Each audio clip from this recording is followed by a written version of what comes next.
সেই দিন সকাল থেকে সারাদিন প্রায় ভালোই কাটছিল, তবে আবহাওয়াটা একটু মেঘলা ছিল। কিন্তু দিনের শেষে সন্ধে হতে না হতে পিয়াস তখন একটু শুয়েছিল। ঠিক তখনই অঝোরধারায় বৃষ্টি নামলো। খানিকক্ষণ কেটে যাওয়ার পর বাইরে এসে পিয়াস দেখে যে তার বাড়ির আশেপাশে সব জল জমে একাকার হয়ে গেছে, এবং পিয়াস ভাবে যে এখানে থাকাটা তার নিরাপদ নয়, তাই সে তার বন্ধুকে এই কথাটা জানাতে গিয়েছিল।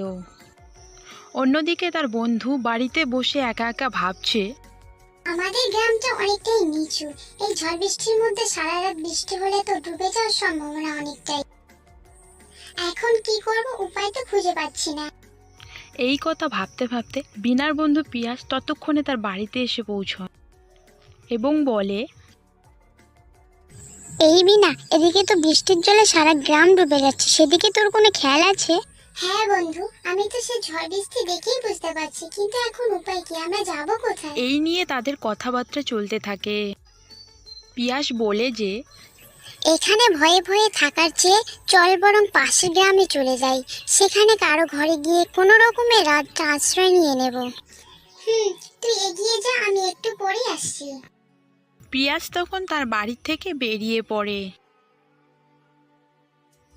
এদিকে মিনা, পিয়াস ঠিকই কথা বলেছে, আমরা পাশের গ্রামে চলে যাই। এই কথা বলে বিনা বেরিয়ে পড়ে বাড়ি থেকে। দুই বন্ধু এই ঝড় বৃষ্টি থেকে রক্ষা পেতে তারা বাড়ির চিন্তা না করে সোজা বেরিয়ে পড়ে অন্য গ্রামের দিকে। তারা অনেক কষ্টে বৃষ্টিতে ভিজতে ভিজতে পাশের গ্রামের দিকে রওনা দেয় এবং শেষে পৌঁছতে পৌঁছতে অনেক রাত পর্যন্ত হয়ে যায়। পথ যেতে যেতে সেখানে এক ভদ্রলোকের দেখা পায় তারা, এবং তাকে বলে যে, বৃষ্টিতে আমাদের গ্রাম ডুবে যাচ্ছিল, তাই আমরা আপনাদের এলাকায় চলে এসেছি। আপনি কি আপনার ঘরে আমাদের একটু আশ্রয় দেবেন রাতটুকু? কথা দিচ্ছি আমরা কালকে সকালেই বেরিয়ে পড়ব। ভদ্রলোক বলেন, আরে আরে, এভাবে কেন বলছেন?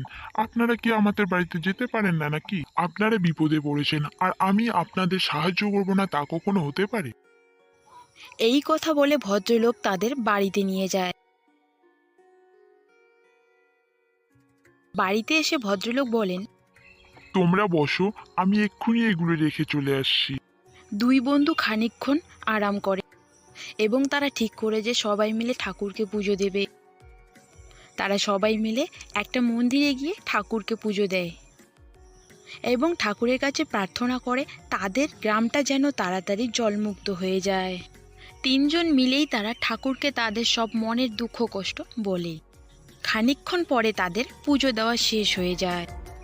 এইভাবে তাদের রাত কেটে যায় এবং পরদিন সকালে আকাশ খুব পরিষ্কার হয়ে যায় এবং সূর্য উঠে যায়, আর তাদের গ্রামটা হয়ে ওঠে উজ্জ্বল ঝকঝকে সোনার গ্রাম।